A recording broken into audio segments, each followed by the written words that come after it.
The ballroom of Buckingham Palace shimmered, a frozen diorama of opulence and tradition. Crystal chandeliers cast a honeyed light over uniforms dripping with medals and gowns worth more than most people's cars. It was Princess Charlotte's 16th birthday celebration, a carefully orchestrated pageant for the cameras and the dignitaries.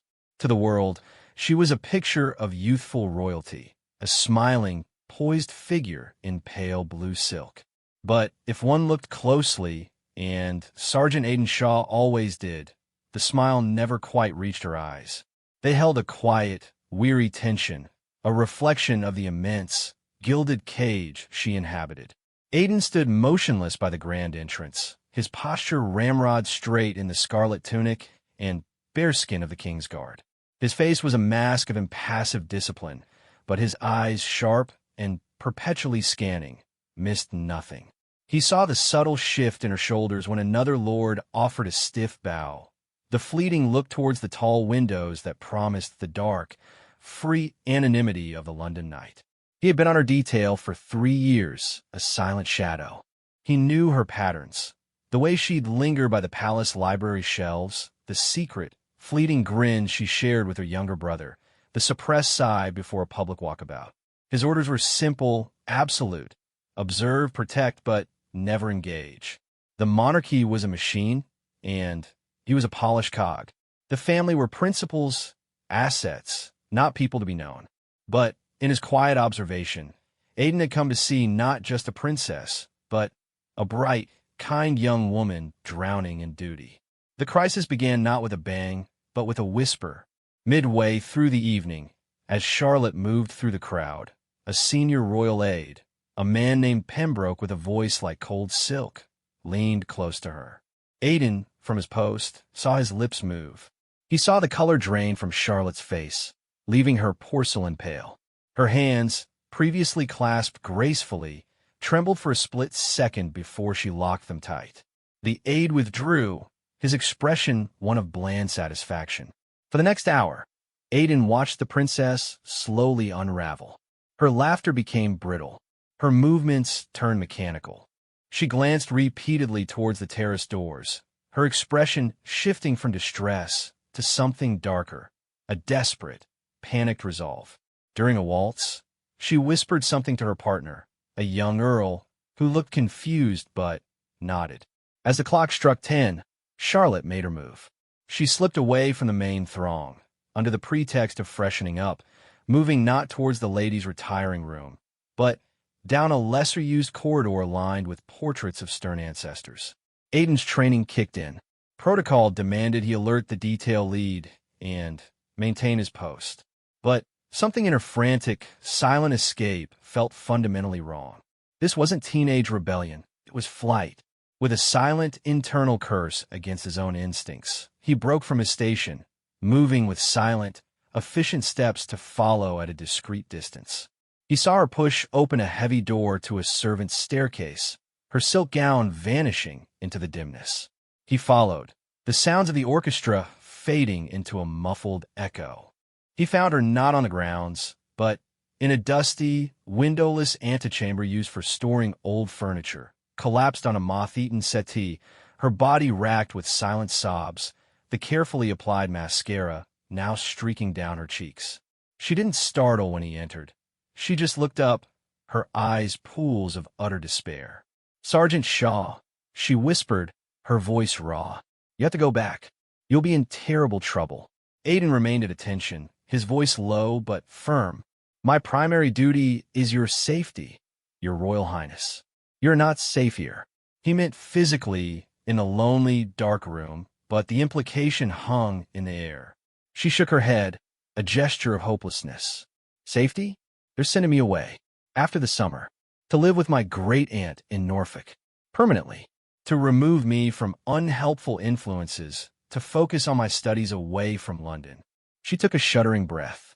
"The influence is Leo, my friend from school. They found out we've been messaging. He's just normal, and they're cutting me off. They're putting me in a box for good." Aidan understood immediately. Norfolk was a polite exile, a way to quash her spirit, to mold her into a more compliant version of royalty, away from the modern world and any connections that made her feel real. His jaw tightened. He had sworn an oath to the crown, an institution. But in this moment, faced with this shattered young woman, the institution felt monstrous. "I cannot comment on family matters, ma'am," he said, the official words ash in his mouth. "Please return to the event. Your absence will be noted." "I can't," she choked out. "I can't go back out there and smile. I feel like I'm suffocating." For the first time, Aiden broke protocol. He stepped forward, not as a guard to a princess, but as a human to another. He offered her a clean handkerchief from his pocket. "Then, we wait here for 5 minutes. You breathe. Then we go back together through the kitchen passages. I will be right behind you." She took the cloth, her fingers brushing his, a tiny point of human contact in the vast, cold palace. In that silent, dusty room, the first thread of a profound, forbidden alliance was spun.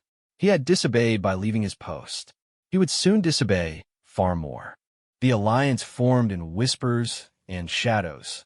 In the days following the ball, Princess Charlotte became a ghost in her own home, moving through her duties with a hollow obedience. Sergeant Shaw, meanwhile, faced a stern reprimand for leaving his post. He was reassigned to night patrols of the palace perimeter, a demotion meant to remind him of his place.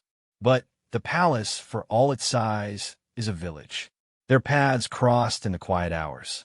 During his rounds, Aiden would sometimes see her light on in the palace schoolroom, well past midnight. One evening, he found a book left on a bench in the rose garden, a well-worn copy of Jane Eyre. He recognized it as hers. Instead of handing it to a footman, he personally returned it, finding her alone in the library the next afternoon. "A story about a governess seeking freedom," he said quietly, placing the book on the table beside her. "A risky choice, ma'am." She met his gaze, a spark of her old self flickering. "It's just a book, Sergeant.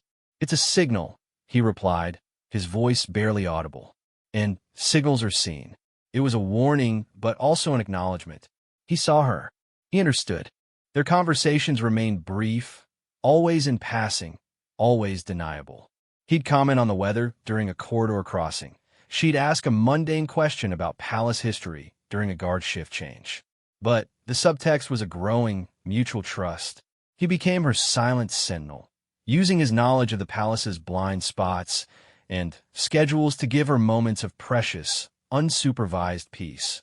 A few extra minutes sketching by the lake, a solitary walk in a walled garden. He was her early warning system, a subtle cough or shift in stance alerting her to the approach of the stern aide, Pembroke, or one of the more rigid members of the household. She, in turn, treated him with a respect that went beyond his rank, remembering his first name once in a slipped murmur of thanks, asking about his family in Wales. He learned of her dream to study anthropology, a subject deemed unsuitable. She learned of his younger sister, who was battling illness, and the heavy burden of his medical bills. The palace walls, meant to separate, became a conduit for a fragile, profound friendship. The breaking point came on a rain-lashed Tuesday. Aiden, on a day shift, was positioned outside the king's study. The door was not fully closed. He heard raised voices, the king's calm but implacable, and Charlotte's, rising in tearful defiance. "It is decided, Charlotte. The arrangements are made. You will depart for Norfolk after the trooping the color. This Leo business is a distraction you cannot afford. He is my friend. He's the only one who doesn't want something from me. Enough. You're not a normal girl. Your life is not your own. This sentimentality is a weakness." There is a sound of something shattering, a cup or a small vase. "I won't go. You can't make me." "You will. And to ensure you understand the gravity of your position, your communications are being monitored. Your allowances are frozen, and your guard detail is being rotated. You will have no more familiar faces to cling to." Aiden felt a cold fury settle in his gut. This wasn't guidance. It was a crushing. The door flew open, and Charlotte rushed out, her face a mask of anguish. She didn't look at him, but he saw the utter defeat in her posture. Later that night, during his patrol, he found her at the old boathouse by the palace lake, soaked from the rain, staring into the black water. She wasn't crying. She was utterly still, and that was more frightening. "I have nowhere to go," she said, not turning. "No money. No phone they can't track. They've taken everything. I'm already in the box, Sergeant Shaw. They just haven't closed the lid." Aiden made his decision. It wasn't a dramatic moment, but a quiet, irrevocable click in his soul. The oath he swore was to protect the crown, and the crown was embodied in this family. But what was a crown if it destroyed its own future? What was duty if it meant escorting a vibrant spirit to its quiet death? "Meet me here tomorrow night, after midnight," he said, his voice low and steady. "Wear dark, practical clothes. Bring only what you absolutely need, what cannot be traced. Do not tell a soul. Do not write a note." She finally turned to him, her eyes wide with a mixture of hope and terror. "What are you saying?" "I'm saying," Aiden replied, looking not at the princess, but at Charlotte, the desperate young woman before him, "that sometimes, to protect something, you have to disobey every order you've ever been given. I'm getting you out." The plan was born in frantic, hidden sessions. Aiden knew his every move was now potentially watched. The rotation of her guards was a clear message.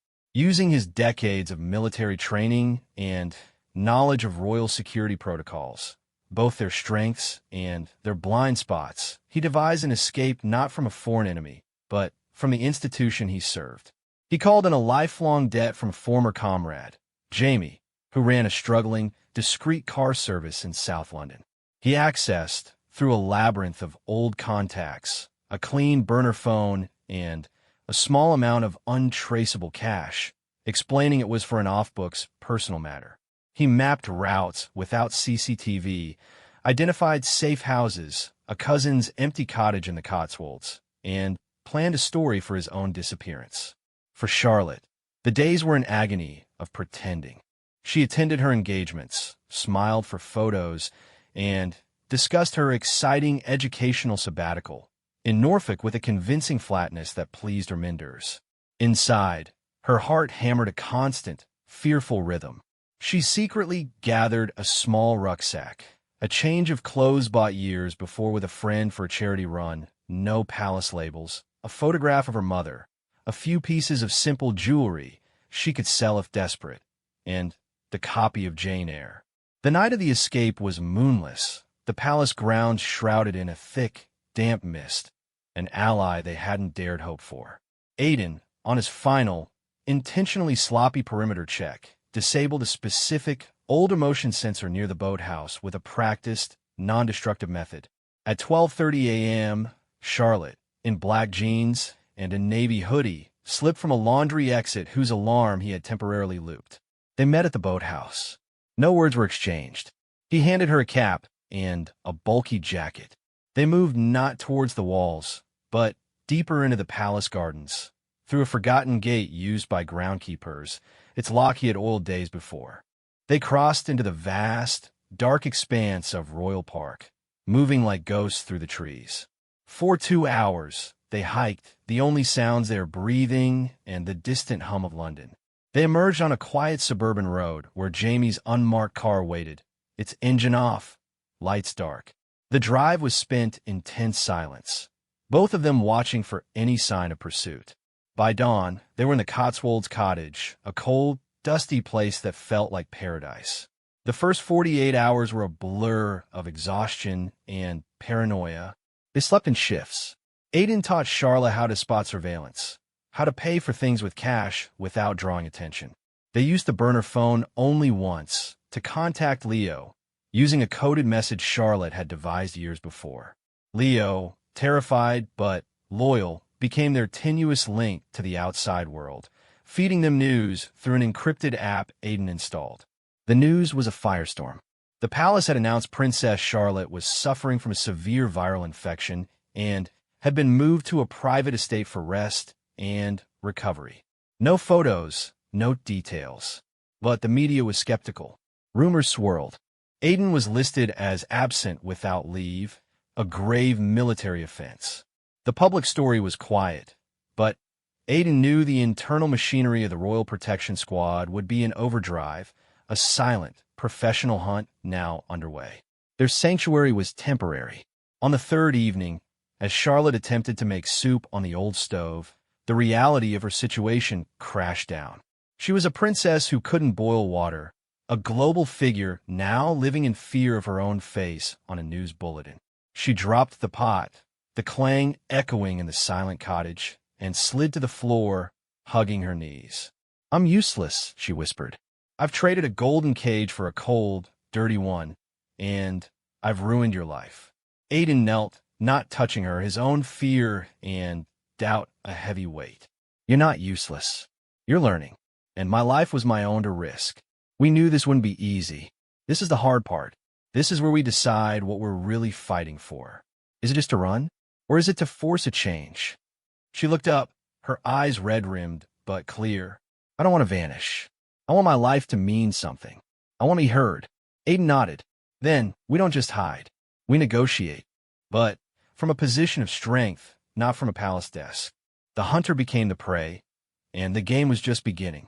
They became phantoms of the British countryside, moving before dawn, their existence pared down to the essentials of survival and strategy. The Cotswolds cottage was abandoned after Aiden spotted a suspicious van on the lonely lane. Using cash and false names, inspired by characters from Charlotte's beloved novels, they traveled by bus and train to the rugged coast of North Wales, to a remote climbing hostel run by an old friend of Aiden's from his regiment. Here, amidst the crashing waves and ancient cliffs, they forged their plan. They would not flee the country. That would make them fugitives forever. Instead, they would force a conversation the palace could not control. With Jamie's discreet help and Leo's tech-savvy guidance from afar, they created a secure digital vault. Charlotte began to write. Not a sensational expose, but a raw, honest account of her life. The crushing loneliness, the pressure to be perfect, the dismissal of her intellectual passions, the systematic removal of her personal friendships, the emotional suffocation that led to her desperate flight. She wrote of Aiden not as a kidnapper, but as the only person who saw her drowning and, at the cost of everything he held dear, threw her a lifeline. She scanned handwritten pages and stored them in the vault. Aiden, meanwhile, compiled evidence, dates, times, overheard conversations about the Norfolk exile plan, the psychological pressure tactics used by aides like Pembroke. He recorded a sober, factual audio statement detailing his oath, his observations of Charlotte's declining state, and the impossible choice he faced between blind obedience and true protection. The hostage was now the journalist, the guard, the whistleblower. Their leverage was the truth, ready to be unleashed. Back in London, the palace narrative was fraying. The viral infection story couldn't hold. Paparazzi offered huge rewards. Aiden's sister was quietly questioned, but she knew nothing, only her brother's deep sense of duty. The operation turned into the greatest security scandal in decades. A princess and her guard vanished into thin air. Senior officials feared kidnapping, terrorism, or worse. The king was said to be furious, but also, in his private moments, deeply worried. Charlotte's younger brother publicly pleaded for any information, his genuine concern piercing the official facade. The break came from an unexpected quarter. Pembroke, the aide, driven by ambition and panic, initiated a covert smear campaign. He leaked whispers to pliable tabloids about Charlotte's emotional instability and Aiden's unchecked personal debts, trying to pre-frame the narrative for when they were found, painting it as a tragic breakdown or a sordid conspiracy. This backfired spectacularly. Leo, monitoring the news, sent the links to Charlotte. She read the lies about Aiden, the cold dismissal of her pain, and her resolve hardened from desperation into steel. "Now," she said to Aiden on a windswept Welsh cliff. "We do it now." Using a public library computer in a small town miles from their hostel, they accessed the encrypted vault. Charlotte, with Aiden standing watch, sent 2 emails. The first was to the editor of a reputable, serious broadsheet containing the first chapter of her account and a note, "More to follow if I am not heard." The second was to her father, the king, sent to his private secretary. It was short. I'm safe. I am well. I'm not a hostage. I am with Sergeant Shaw, who has saved me in every way that matters. I wish to speak with you, not as your subject, but as your daughter. The next move is yours. The world is watching now. Charlotte. They sent the emails, cleared the history, and vanished back into the landscape. The effect was tectonic. The editor, after verifying the writing's unmistakable authenticity, contacted the palace for comment, forcing their hand. The private email caused a seismic shift behind the scenes. The king, faced with his daughter's direct, courageous voice and the impending public relations disaster of Pembroke's leaks, finally saw past the institution to the child. He ordered all internal smear operations halted. He recalled Pembroke, and through a series of secure channels arranged by the now desperate Royal Protection Command, he agreed to a meeting. Not at the palace. On neutral ground. The location was to be a vicarage in a remote Yorkshire village, chosen for its privacy and its symbolic offer of sanctuary. The message was clear. Come in, talk, without fear of immediate arrest. Aidan and Charlotte, watching the news explode with the story of the princess's manifesto, knew the gamble had shifted. They were no longer just running. They had been invited to the table. But walking into that vicarage would be the greatest risk of all. The Yorkshire moors stretched vast and empty under a brooding gray sky. The vicarage, a stone building beside a small, ancient church, stood alone at the edge of the village like a ship on a grassy sea. It was a place of peace, but for Charlotte and Aidan, approaching on foot from the high ground, it felt like the most dangerous ground they had ever tread. Inside, they knew, would be her father, likely one senior advisor, and a security detail. Aidan had secured a promise, via the complex back channel, of temporary safe passage, but they both knew promises in this world were fragile. He carried no weapon. His only armor was the truth. She wore the same simple clothes from their journey, her hair in a practical braid. She was no longer a princess in silk, but a young woman who had faced the wilderness, both outside and within. They entered the vicar's quiet study. The king stood by the fireplace, looking older than his pictures, his face etched with lines of stress and, surprisingly, relief. The stern aide was absent. Only one senior protection officer stood in the corner, his expression unreadable. The door closed. For a long moment, father and daughter simply looked at each other across a chasm built of duty and silence. It was Charlotte who spoke first, her voice clear, without a trace of the previous tremor. Father. Charlotte. His gaze flicked to Aidan, standing a respectful pace behind her. Sergeant Shaw, you have committed very serious offenses. Aidan nodded. I have, Your Majesty. My career is over. I expect to face a court-martial. I stand by my actions. The king's eyes returned to his daughter. The things you wrote, are they true? Every word, she said. And where I didn't have a heart to write.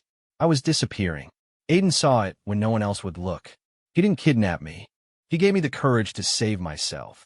The king sank into a chair, the regal posture crumbling into that of a tired father. The crown, the family, it must be protected. The pressures are unimaginable. I know, Charlotte said, stepping forward. I was born knowing. But protecting the crown shouldn't mean destroying the people who are its future. I want to serve, but I want to serve as myself, not as a pre-written script. I want to study. I want to have friends. I want to make mistakes that aren't global headlines. She spoke not with rebellion, but with a reasoned passion forged in hardship. She outlined a new vision, a scaled-back public role focused on genuine charitable work, the chance to attend university under an alias, a private life respected as truly private. The world has changed, she said softly. The monarchy must too, or it will become a museum. I can help it change, but not from a cage in Norfolk. The meeting lasted for hours. There were tears from both of them. There were heated words about duty and sacrifice. Aidan stood silent, a witness to the intimate collapse of a royal wall. The king finally saw not a defiant asset, but his daughter's strength, a strength he realized the institution desperately needed. He also saw the unwavering loyalty of the guard who had risked all for her, not for glory, but for her humanity. A deal, fragile and unprecedented, was struck. Charlotte would return to public life. The official story would be a period of intense reflection and private study, with a vague acknowledgement of past misunderstandings. No charges would be brought against Aiden. In a secret, quid pro quo arrangement, his military discharge would be honorable, citing personal reasons, and a foundation would quietly cover his sister's medical bills for life, a royal thank offering that could never be public. Pembroke and his old-school methods were permanently retired. A new, more modern team would be assembled for Charlotte. The return was not a surrender, but a negotiated peace. The photograph that circled the globe was taken a week later. Princess Charlotte, smiling a real, effortless smile, walked into a London charity event. A step behind, and to her left was a civilian, Aiden Shaw, now in a simple dark suit, no longer a guard in uniform, but formally appointed as her head of personal security, a role created just for him, a bridge between the old world and the new. His presence was a silent, powerful symbol. The man who disobeyed to save her was now the one entrusted to keep her safe on her terms. The story of the runaway princess and the disobedient guard faded from headlines, becoming a modern royal legend. But for those involved, it was no legend. It was a hard-won truth. Charlotte began her anthropology degree the following year. Aiden, from his new post, ensured she had the space to be both a princess and a person. They never spoke of their time on the run to anyone else. It was their secret, the foundation of a bond built on trust forged in fire. In the end, Sergeant Shaw's greatest act of duty was his act of disobedience. And Princess Charlotte's greatest royal duty was her courageous act of claiming her own life. The monarchy survived, not because tradition was blindly followed, but because a guard remembered that to protect a future queen, he first had to save the girl she was. The quiet after the storm was not really quiet at all. For Charlotte and Aiden, life settled into a new kind of normal, a careful dance between public duty and private peace. The world saw a princess who had returned, seemingly refreshed and more focused. They saw a former guard now, in a suit, a steady and watchful presence by her side. What they did not see were the careful lines that had been drawn, the private agreements that made this new life possible. Charlotte moved into a small cottage on the grounds of one of the lesser-known royal estates. It was not a palace. It had a small garden, a kitchen she was learning to use, and a bookshelf that slowly filled with anthropology texts and modern novels, not just the old classic history she was supposed to read. Her official engagements were fewer but more meaningful. She chose charities that worked with young people and mental health, speaking about the pressure of modern life with a sincerity that resonated deeply. The public, especially the younger generation, responded to her realness. She was becoming popular not for her title alone, but for her clear and honest voice. Aiden's life was completely different. He lived in a small flat in the nearby town. His official title was head of personal security, but his real job was far more complex. He was a guardian, a strategist, and the keeper of the fragile peace. He managed a small, trusted team he had selected himself, people who understood that protecting Princess Charlotte sometimes meant giving her space to breathe. He screened all her schedules, pushing back against the old palace machine that always wanted more time, more appearances, more exposure. He became a wall between her and the leftover pressures of the old system.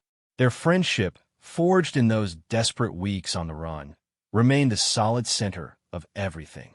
But it was a friendship lived in glances and quiet conversations in the safe space of her cottage garden or during long drives to engagements. They never spoke of their secret time to anyone else. It was a shared heart, a private understanding that did not need words. He was her most trusted advisor, the one person she knew had no other agenda but her well-being. She was, for him, the reason he had found a purpose deeper than any order he had ever followed. One afternoon, about a year after their return, they were in her cottage garden. Charlotte was trying to plant some flowers, getting dirt on her jeans. Aiden was reviewing a travel schedule for an upcoming tour. This tour was a big test. It was her first major solo trip abroad, a week-long visit to a Commonwealth nation to open a new youth center. It was the kind of trip that would have been packed with endless events a year before. Now, the schedule had quiet mornings built in, time for her to actually visit the project she was supporting, not just cut a ribbon. It was a new model, and everyone was watching. I have to get this right, Aiden Charlotte said, sitting back on her heels and looking at the messy flower bed. The whole world will be watching to see if I crack. You will not crack, Aiden said without looking up from his papers. You are the strongest person I know, and the schedule is solid. We have breathing room. The ambassador there understands the new plan. But what if they try to change things at the last minute? Add more dinners, more speeches? Charlotte asked, the old anxiety flickering in her eyes. Then, I will say no, Aiden said simply, finally meeting her gaze. That is my job now, to say no so you can say yes to the things that matter. She smiled, a real, warm smile that reached her eyes.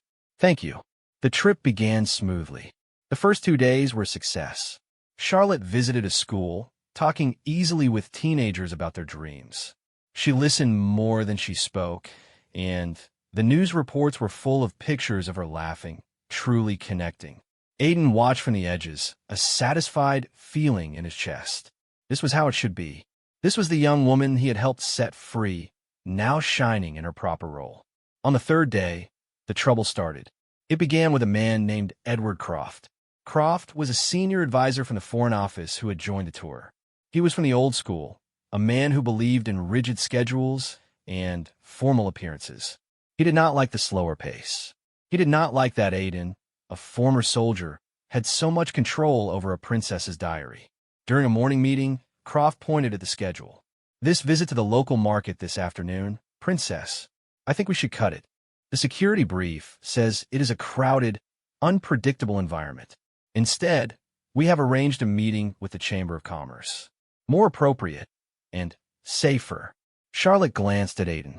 He gave a small, almost invisible shake of his head. The market visit was important. It was a chance to see real life, to support local vendors. The Chamber of Commerce was a stuffy room full of speeches. The security team has assessed the market, Mr. Croft, Charlotte said, her voice calm but firm. Sergeant Shaw is confident it can be done safely. I would like to keep it on the schedule. Croft's smile was thin. With respect, Your Royal Highness, my experience in these matters is considerable. The security on the ground here is not as thorough as we are used to. A crowded market is a nightmare to control. I must insist. The room went quiet. The word insist hung in the air. It was a challenge. Aiden could feel the old patterns trying to reassert themselves. The outside expert trying to override the person who actually knew the princess. Aiden spoke, his tone respectful but absolutely solid. Mr. Croft, the security plan for the market has been worked on for a month with local authorities. We have designated routes, lookouts, and exit strategies. The risk is managed. Princess Charlotte's wish to engage directly with people is a core part of this tour's success. Croft turned a cool gaze on Aiden. Your military record is impressive, Shaw, but diplomacy is different. We cannot have a princess squeezing fruit in a dusty market. It is undignified. Charlotte stood up. The movement was graceful, but full of authority. My dignity is not harmed by connecting with the people I am here to serve, Mr. Croft. The market visit stays. That is my decision. The meeting is over. She walked out, Aiden following close behind. In the corridor, she let out a slow breath. I hate that, she whispered. I know, Aiden said, but you handled it perfectly. You did not argue. You stated your decision. That is power. Croft did not give up. Over the next 2 days, he kept trying. He would suggest last-minute changes, quote obscure protocol, and generally make himself a nuisance. He spoke to the local media in a way that hinted the palace might prefer a more traditional approach. He was testing the boundaries of a new system, trying to find a weak spot. The real test came on the second to last day. There was a big formal dinner with the country's president. The dinner was running long. Speeches followed more speeches. Charlotte was seated between two elderly ministers, smiling and nodding politely. Aiden, standing at the back of the room with the other security and staff, saw her eyes glaze over with tiredness. She had an early morning the next day for a hike with a youth environmental group, something she was genuinely excited about. Croft slipped over to Aiden. "The princess looks tired. We should cancel the hiking event tomorrow morning. It is too physically demanding after a late night. I have arranged a breakfast meeting with university vice-chancellors instead." Aiden looked at Croft. "The princess has been looking forward to that hike for weeks, sir. It is the event she has mentioned most in her private conversations." A childish whim, Croft waved his hand. "This is a diplomatic tour, not a camping trip. Her health and stamina must come first. I have already informed the local organizers it is likely canceled." Aiden felt a cold anger. This was a direct attempt to undermine Charlotte's choices, to take control. Croft was acting as if the old ways were back, where advisors dictated every move. "You should not have done that, Mr. Croft," Aiden said, his voice low. "That was not your decision to make. I'm the senior government advisor on this tour, Shaw. My decisions are final on matters of schedule and propriety. You are here for security, not content." At that moment, Charlotte caught Aiden's eye across the room. She saw the tense set of his jaw, the way he was standing. She gave a tiny, almost imperceptible nod. It was their signal developed over months. "Am I need now?" Aiden excused himself from Croft and spoke quietly into his radio. 30 seconds later, another member of his team approached the head table and bent down, whispering to Charlotte. She nodded, stood up, and gracefully apologized to the president, saying she was feeling slightly unwell and would retire for the evening. It was a common and accepted excuse. Back at the hotel suite, Charlotte kicked off her shoes. "What did he do now?" she asked, already knowing. Aiden told her about Croft canceling the hike. Her face fell, all the tiredness replaced by deep disappointment. "That hike, the kids from the city showing me their cleanup project, it was the realest thing on this whole trip." "It still can be," Aiden said. "He has informed the organizers it is likely canceled. He did not say it is definitely canceled. You are the principal. You can uncancel it, but he will fight it. He will go to the media. He will say, I'm difficult, that I do not respect protocol. Let him," Aiden said, a determined look in his eyes. "This is the battle we knew would come. The old guard against the new way. You have to win this one, Charlotte. Not for you, but for every time after this when they try to put you back in a box." She looked at him, drawing strength from his certainty. "What do I do?" "You do what you do best. You speak from the heart. And you let me handle Croft." The next morning at 6 a.m., Charlotte was dressed in hiking clothes. Her small, trusted team was ready. Croft, hearing the activity, came storming into the hotel lobby, still in his dressing gown. "Princess Charlotte, this is unacceptable. The hike is canceled. The security risk is too high in the hills. You have a breakfast meeting." Charlotte turned to him, her voice calm and clear, carrying across the quiet lobby. "Mr. Croft, I appreciate your concern, but I made a promise to a group of young people who are working hard to protect their environment. Keeping my promise is a matter of my dignity and my duty. The security team has assured me the hike is safe. I am going, but the vice-chancellors, they are welcome to join me for a working lunch later, which my team has already arranged," Aiden said, stepping forward. His posture was not aggressive, but it was immovable like a mountain. "The security plan for the hike, Mr. Croft, is attached in your email. It is thorough. Your concerns are noted. Now, if you will excuse us, we have a commitment to keep." For a moment, Croft spluttered, his face red. He saw the hotel staff watching. He saw the determination on Charlotte's face. He saw the unbreakable wall that was Aiden and his team. He realized, in that public lobby, that he could not win this fight without causing a scene that would make him look like a bully. He stepped back, his mouth a tight line. "Very well. I shall note this in my report." "Please do," Charlotte said softly. "And tell them I have never felt safer or more sure of what I am doing." The hike was beautiful. Charlotte spent hours with the young environmentalists, planting trees, learning about native plants, and laughing as she tried to identify bird calls. The pictures were magical. They showed a happy, relaxed princess doing real work. The news that evening talked about her genuine commitment. The breakfast with the vice-chancellors later was friendly and productive. Croft was silent and sullen. On the flight home, Charlotte sat next to Aiden in the private cabin. He was reviewing paperwork. She was looking out the window at the clouds. "We won today, didn't we?" she said quietly. Aiden nodded. "We did. He will write a nasty report. There will be some people at home who will side with him. The fight is not over. But you showed them. You showed everyone that you are in charge of your own life. That is a victory that changes things forever." She smiled, leaning her head back against the seat. "It feels good. Tiring but good. I cannot have done it without you. You gave me the courage to find my voice, and now you make sure people have to listen to it. That is the job," Aiden said, a small smile touching his own lips. "The best job I have ever had." The plane flew on, carrying them back to a future that was still being written.